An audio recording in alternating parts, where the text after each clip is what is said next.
मांगो मत उसे देने दो, मांगो मत, ऊपर वाले को अपने हिसाब से देने दो। किसी राज्य में एक राजा था।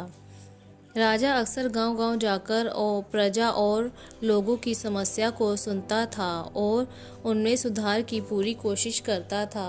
उसकी रहम दिल के चर्चे पूरे देश तक फैले हुए थे।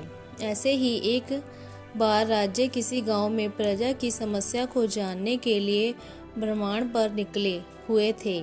उसी दौरान राज्य के कुत्ते का एक बटन टूट गया। राज्य ने तुरंत मंत्री को बुलाया और आदेश दिया कि जाओ, इस गांव में से ही किसी अच्छे से दर्जी को बुला लाओ जो मेरे कुत्ते का बटन लगा दे। तुरंत पूरे गांव में अच्छे दर्जी की खोज शुरू हो गई।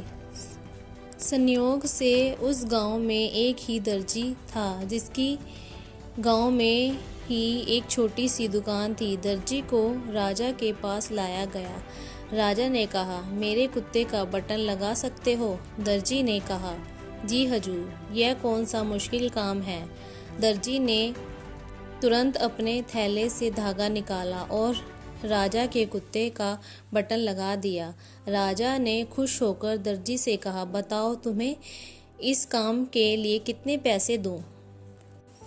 दर्जी ने कहा, महाराज, यह तो बहुत ही छोटा सा काम था, इसके मैं आपसे पैसे नहीं ले सकता। राजा ने फिर कहा, नहीं, तुम मांगो तो सही, हम तुम्हें इस काम की कीमत ज़रूर देंगे। दर्जी ने सोचा कि बटन तो राजा के पास था ही, मैंने तो बस धागा लगाया है।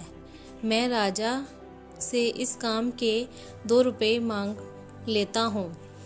फिर से दर्जी ने मन में सोचा कि मैं राजा से अगर 2 रुपये मांगूंगा तो राजा सोचेंगे कि इतने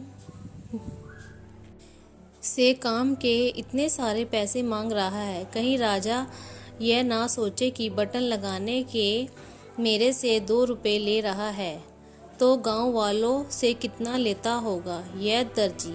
यही सोचकर दर्जी ने कहा, महाराज, आप अपनी स्वेच्छानुसार से कुछ भी दे। अब राजा को भी अपनी सैयदत के हिसाब से देना था ताकि समाज में उसका रुतबा छोटा ना हो जाए। यही सोचकर राजा ने दर्जी को 2 गांव देने का आदेश दे दिया।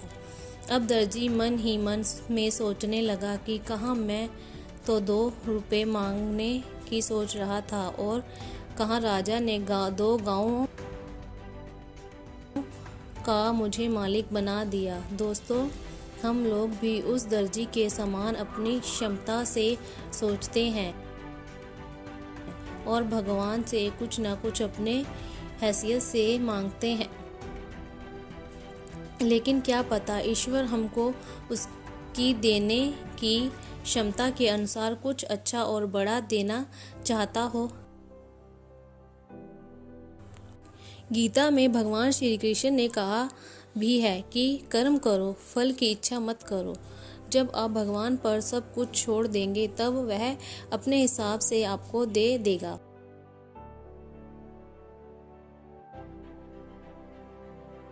दोस्तों, आपको आज की यह कहानी कैसी लगी हमें कमेंट करके ज़रूर बताएं और ऐसी नई नई कहानियाँ सुनने के लिए हमारे चैनल को सब्सक्राइबर करें। कहानी सुनने के लिए थैंक यू दोस्तों।